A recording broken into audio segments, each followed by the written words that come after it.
In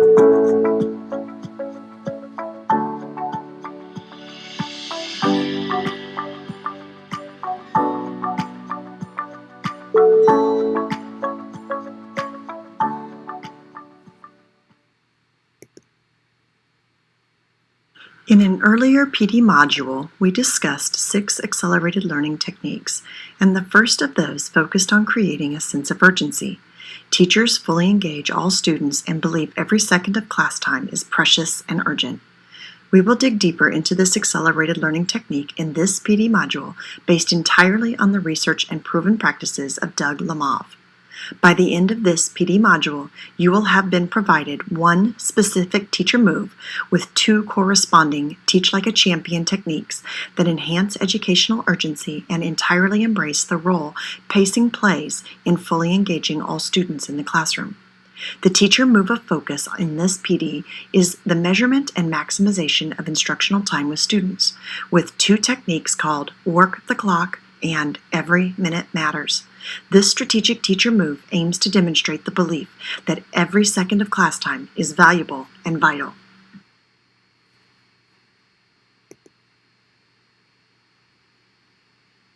As educators, we frequently use the term pacing, but the underlying idea is surprisingly hard to pin down. It has something to do with speed, but pacing can't just be a synonym for how fast we go through the content. In the Change the Pace PD module, we learn that pacing is different from speed. It's more like your student's perception of speed as you teach, or as Doug Lemov calls it, the illusion of speed. We manage actions and decisions to create a perception of rapid progress when we want our students to feel as though they are moving. And we balance that with times when we prefer a pace that, while it still maximizes engagement and focus, feels slower and more reflective. Mastering pacing can help us accomplish that.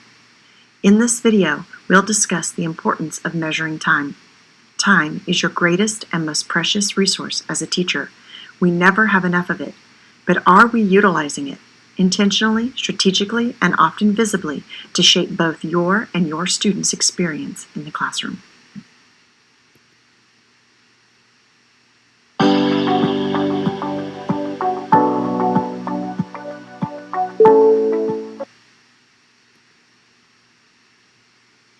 We measure things because they matter.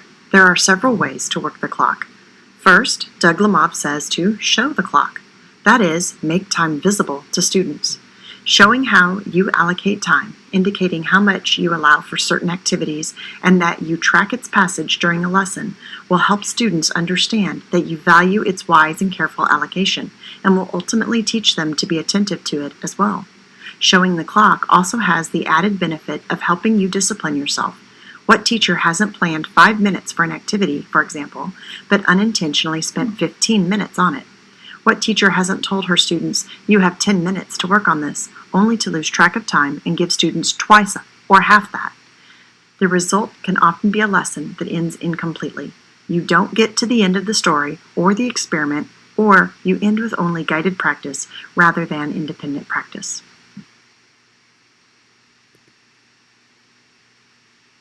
Lemov suggests that when you send students off to try a problem for a few minutes, make your best guess as to how long it should take and then start your stopwatch. Or better yet, start an overhead stopwatch, one of the LCD clocks you can project on the overhead or on the wall. If students can see the clock, they can self-manage, learning, for example, to pace their time for a short answer response. If the time you allocated wasn't enough, you can always extend it, or you can shorten it. Lemov also notes that showing time also allows you to narrate time less. Projecting a clock as it counts down the minutes or seconds on an activity requires no additional narration once your students have learned to respect the primacy of the clock. That is, they know that you're going to enforce it and that 0 means the end. In this short 1-minute clip, you will hear "pencils down when you hear the beep" from Maggie Johnson, referring the timer that's about to go off to signify the end of independent work. No countdown today. Maggie is transitioning her kids from one highly effective system to another. She's replacing the teacher-narrated countdown with a simpler, faster, more mature system, wherein her students merely come to attention at the beep.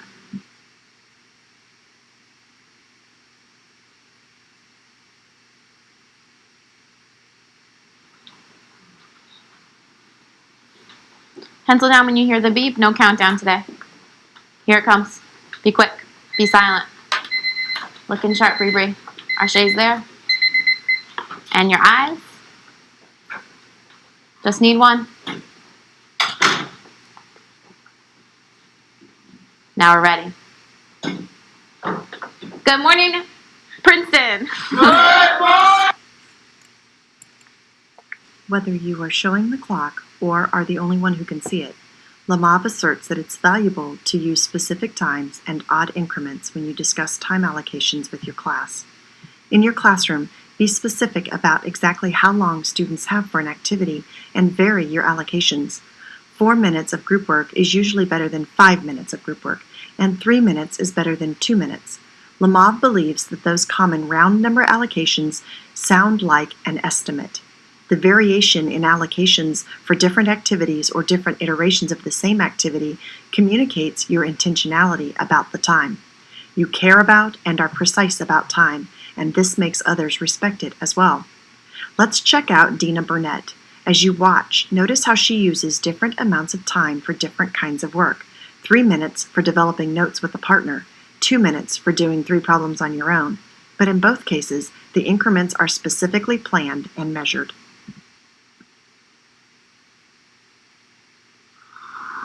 Yeah, we're going to talk about that more in a little bit, too, in a couple weeks, actually. So hold on to that. Right now, I want you to do some notes with your partner. You have to do a picture for number 1. You have 3 minutes to do it. Go.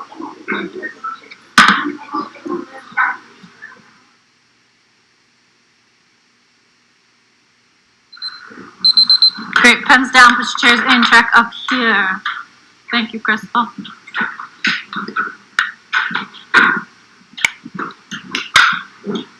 Okay. I am your hand and you are my brain. What should I draw? Jacquari. It depends on what you're comparing it to. Great. Put your hands down. I'm going to give you 2 minutes. This time you are working by yourself to check what you learned today and see how smart you are. You have 2 minutes by yourself to do 8 through 10. Go.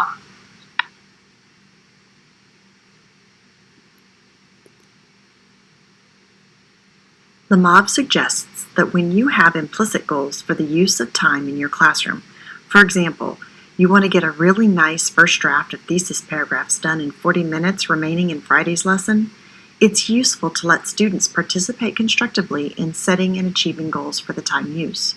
When you set goals, you ask students to try to accomplish things with the greatest efficiency they can. Essentially, you make time management a team sport. The things in question can be procedural or content-based. The word I am using to describe the goals you seek, however, is important. It's efficiency, getting the highest value in the least time, not doing it the fastest. You want quality, not rushing. Saying, let's try for high-quality first drafts in 20 minutes is better than saying, let's see if we can get our drafts done in 15 minutes.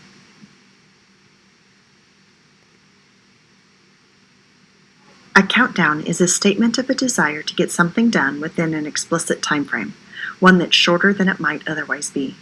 Doug Lamov lists some important do's and don'ts in using countdowns. Do: use countdowns for simple tasks, wrap-ups, or transitions. Be aware that you will disrupt a certain percentage of work in the room. For this reason, many teachers tend to transition, over time, to less narrated countdowns, advising students to be ready for their timer beeps in 10 seconds, or merely counting selected digits. Use the lowest countdown possible. Beware of giving students too much time to do a simple task. Putting pencils down shouldn't take 10 seconds, so don't use a countdown from 10. Try 3. The idea behind a countdown is to give students just enough time to do something well.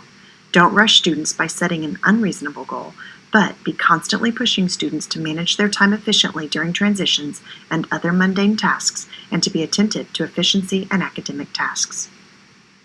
Narrate compliance during a countdown. For example, I'll need your eyes up here in 5, 4, Nick is ready to go, 2, Sarah is ready. The teacher is describing students who exceeded expectations. In other words, call students' attention to exemplars during a time when they can still all meet your expectations for them. Lamov continues, don't stretch a countdown.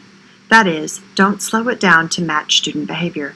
If you do, it means that the students own the countdown, which defeats the whole purpose. It's much better to end on time and respond appropriately with a consequence or clear and powerful message. We have to be faster. We have a lot of work to do.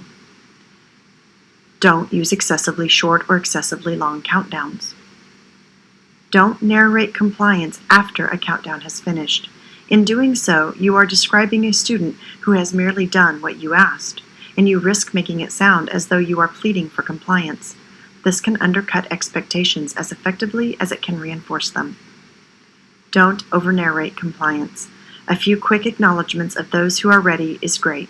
Too many, and it sounds as though you're worried you won't get compliance.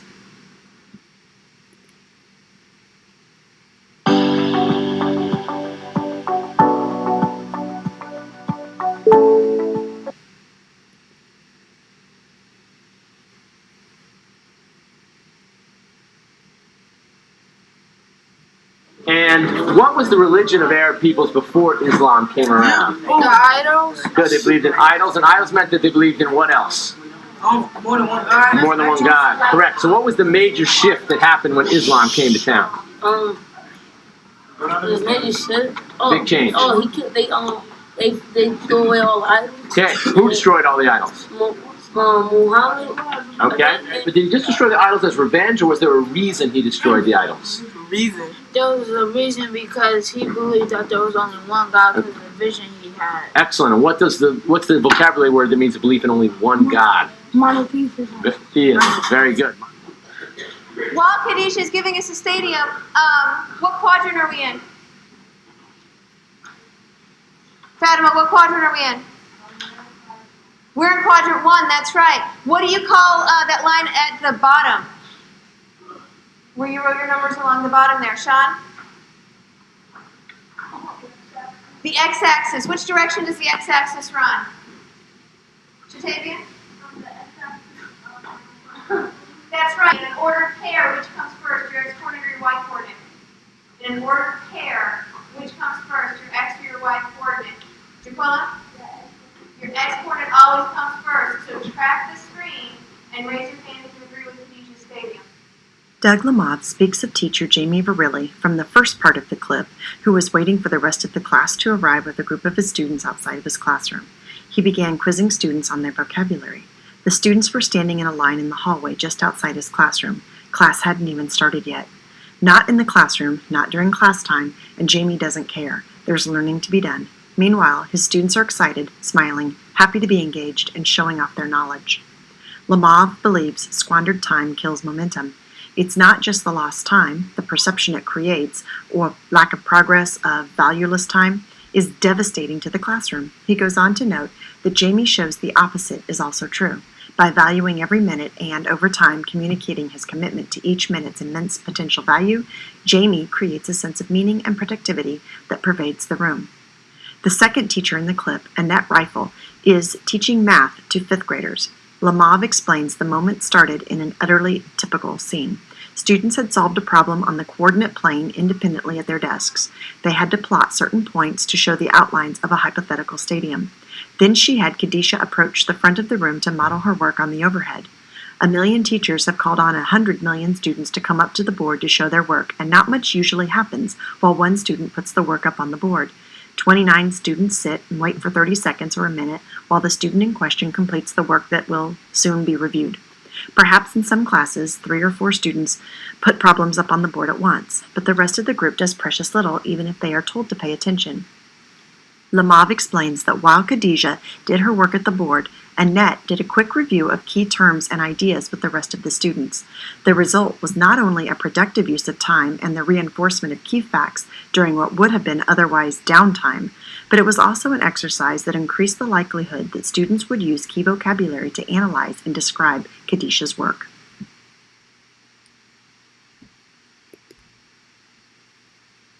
Lamov compares time to water in the desert.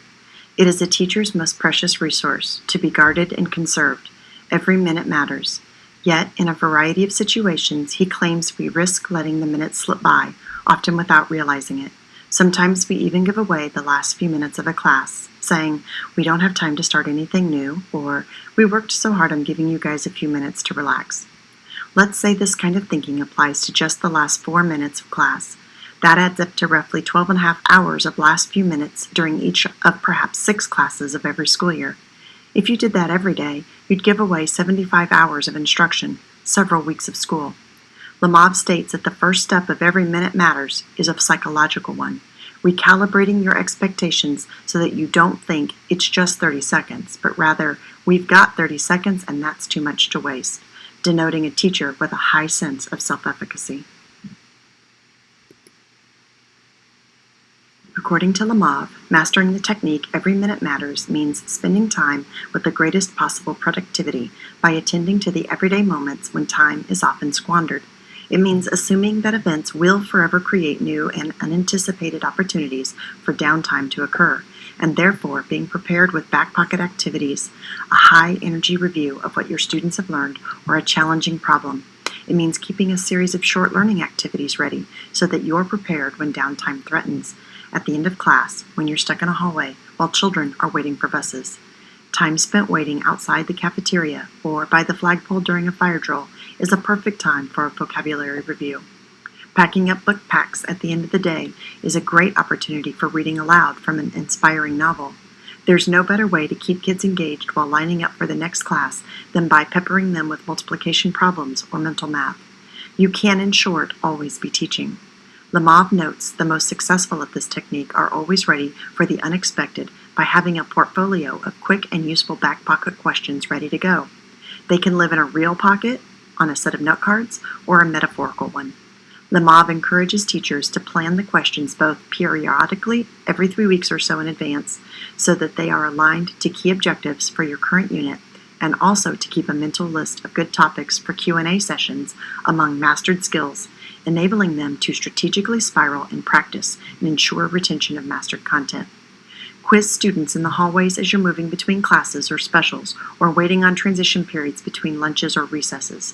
These suggestions allow students to master hours worth of content in what would have been wasted time. Furthermore, Lemov contends, with just a little preparation, you can get your students able to read at a moment's notice, and that they can always read, and you never have to do anything less valuable in your classroom. This gives you a great, productive, Every Minute Matters question. Not only am I using every second, but is my use of every second better than just having them read, which they could be doing in an instant? According to Lemov, a clever move some teachers make is creating a mild sense of suspense that creates tension, excitement, and anticipation. That way, you can harvest the energy in your classroom and make your pacing feel more vibrant by using Look Forward. If you put an agenda on the board, you can start students looking forward. If you add a catchy name to some of the topics on your agenda, they seem all the more intriguing. If you call something a mystery activity and refer to it occasionally, you can make the anticipation of it even more intense. Watch this 30-second clip as a 4th grade teacher, Laura Baxter, uses one of the vocabulary words her class has been practicing to build anticipation for the book as they transition from independent practice with vocabulary words to a read-aloud and discussion of Esperanza Rising.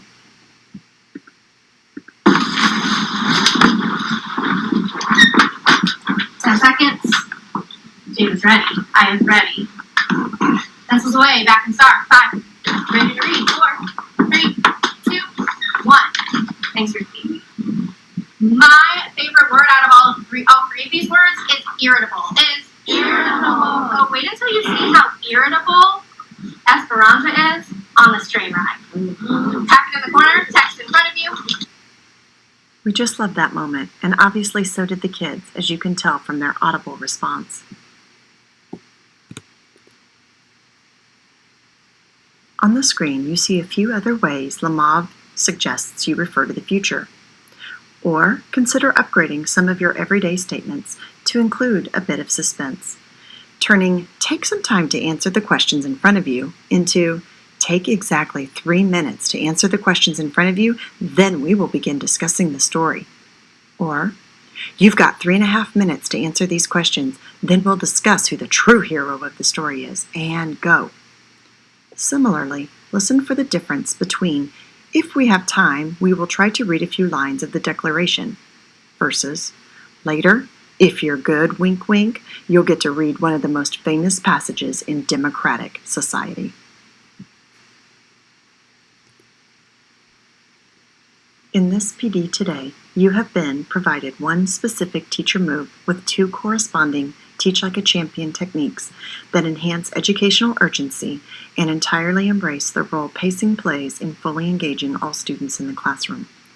The teacher move in this PD is the measurement and maximization of instructional time with students, with 2 techniques called Work the Clock and Every Minute Matters. This strategic teacher move aims to demonstrate the belief that every second of class time is valuable and vital. Lemov contends that skillful pacing, together with high academic expectations, a strong plan of attack, and a stable and sturdy lesson structure, makes for a productive classroom experience and enables the creation of a rigorous academic ethos.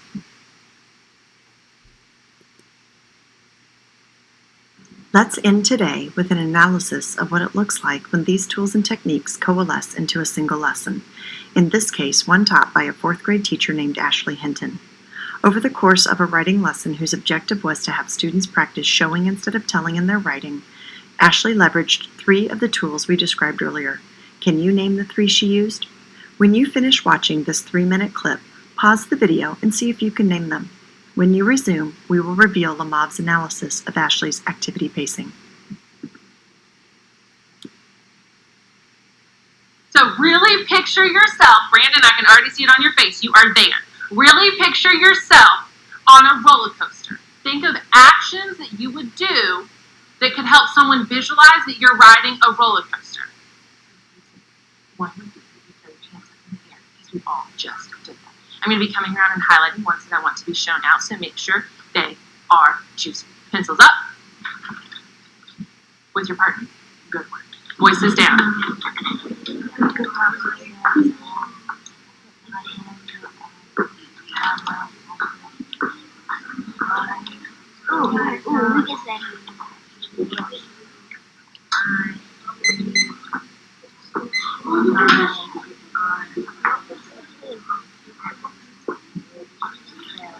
Yes, I want that one shared out because that definitely helps me picture what you're doing. And like the view is going down.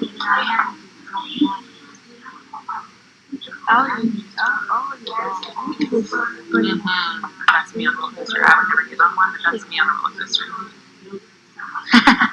That's actually really funny. Okay, so you're going to share out that one, and I want you to share out this one, okay? 3, thank you, Destiny. 2, 1. Poster. If I highlighted your paper, please stand. Ready to share in 3, 2, 1. Kevin, loud and proud. Yes, and you didn't just say yelling because it's not just yelling. If you're on a roller coaster like Nitro, you are yelling at the top of your lungs. Thank you, Kevin. What about you, Ibn? Mine was shaking head of regret. Shaking head in regret. When would you do that? I was when we were first getting money and we were going up and we were on the blocks. Shaking head in regret. Yep, as you're about to do that first drop. Don't make me do this. Don't make me do this. Martin? Hold your eyes tight. You don't want to see what's on track. So you close your eyes tightly. An awesome detail, Martin, that you should input into your paper. Look at your neighbor and say, way to go, you. Way to go, you. Look at another neighbor and say, way to go, you. Way to go, you. Way to go, everybody. Back to start. Awesome job. But now, here comes the hard part.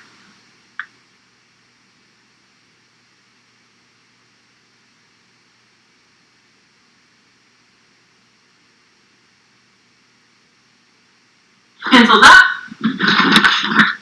Who are you writing about? Who are you writing about? Brianna Hopkins? Yeah. And he's on a what koan? And are you going to say he was riding a roller coaster? Go to work. 4 minutes. Yes, independent. Who am I going to share out?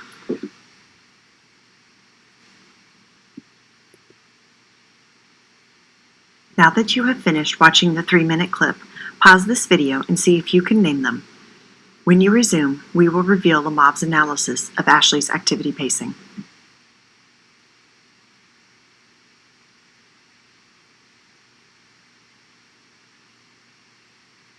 To enhance her pacing and maximize instructional time, Ashley leveraged these 3 tools. Look forward. Before releasing students to discuss, she built suspense and a sense of anticipation by saying, "I'm going to be looking for examples to share with the class, so make sure they are juicy." Work the clock. Note that Ashley used a timer and kept the amount of turn and talk and writing time tight so that the lesson didn't drag. Most of her countdowns were limited to 3 seconds, no more or less than students needed to follow her directions. Every minute matters. Ashley used marks to reward students who came up with especially juicy ideas during her independent work time. Once they'd finished, she prompted those whose paper she had highlighted to stand and share their ideas with the class. Because she had already pre-called these students, she reduced the transaction costs involved with switching between students. This enabled her to hear from a number of students in a very short period of time.